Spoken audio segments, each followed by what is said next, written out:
नमस्कार मित्रांनो, माझा अभ्यास या यूट्यूब चॅनलवरती तुमचे पुन्हा एकदा स्वागत आहे।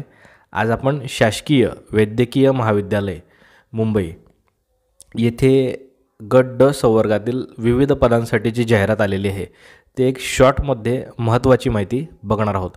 कोण कोण या पदांसाठी अप्लाय करू शकतो आणि यासाठी शैक्षणिक पात्रता काय आहे आणि गट ड संवर्गातील कोणकोणती पदे या जाहिरातीमध्ये नमूद आहेत ती माहिती आपण एक शॉर्टमध्ये महत्त्वाची माहिती बघणार आहोत।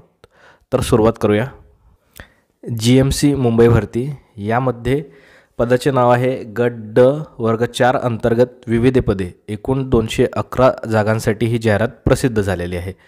आता गट ड मध्ये कोणकोणती पदे आहेत तर मी तुम्हाला सांगतो। तर गट ड संवर्गातील जी पदे आहेत ते आहेत कक्षसेवक आहेत, यानंतर सुरक्षा रक्षक किंवा पहारेकरी, सहाय्यक स्वयंपाकी, हमाल मजदूर, त्यानंतर शिपाई, माळी म्हणून पोस्ट आहे, पोस्टमार्टम परिचर म्हणून पद आहे, त्यानंतर आया पदाची काही आहेत जागा, त्यानंतर किरण सेवक, एक्सरे टेक्निशियन जे काय ते यासाठी काहीतरी एक पद आहे, त्यानंतर प्रयोगशाळा परिचर, प्रयोगशाळा सेवक आणि सेवक, दवाखाना सेवक, रुग्णपट वाहक, अंधारगृह परिचर, संग्रहालय परिचर, प्राणी गृहपाल, न्हावी, भंडार कर्मचारी, पिंजारी, त्यानंतर रामोशी आणि चतुर्थ श्रेणी कर्मचारी काही पदे आहेत, ग्रंथालय सेवक यामध्ये आहे, कक्षसेवक यामध्ये आहे,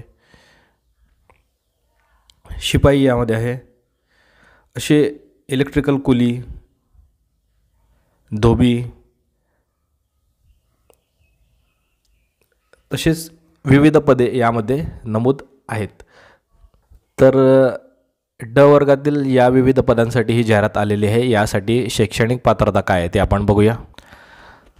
10वी उत्तीर्ण असलेला उमेदवार या पदांसाठी अर्ज करू शकतो। वयाची अट यासाठी आहे 26 सप्टेंबर 2025 रोजी 18 ते 38 वर्षे। मागासवर्षीय किंवा खेळाडू यांना 5 वर्षे सूट आहे। नोकरी ठिकाण जे आहे ते मुंबई असणार आहे। त्यानंतर फी जी आहे, परीक्षेची फी खुल्या प्रवर्गासाठी 1000 रुपये आणि राखीव प्रवर्ग SC ST OBC यांना 900 रुपये। अर्ज करण्याची पद्धत जी आहे ती ऑनलाईन असणार आहे आणि ऑनलाईन अर्ज करण्याची शेवटची तारीख आहे 26 सप्टेंबर 2025। तर ही जी जाहिरात आहे ड संवर्गातील पदांसाठी आलेली आहे। इच्छुक उमेदवार यासाठी अर्ज करू शकतात। ऑनलाईन अर्ज करण्याची सुरुवात जी झालेली आहे ती 3 सप्टेंबर रोजी झालेली आहे, त्यामुळे आपण व्हिडिओ थोडा 2 ते 3 दिवस लेट बनवलेला आहे। तसेच मित्रांनो, नोकरभरती विषयक सर्व अपडेटसाठी आपल्या चॅनलला सबस्क्राईब करायला विसरू नका। व्हिडिओ आवडला असेल तर व्हिडिओला लाईक करा आणि आपल्या चॅनलला सबस्क्राईब करायला मात्र विसरू नका। धन्यवाद।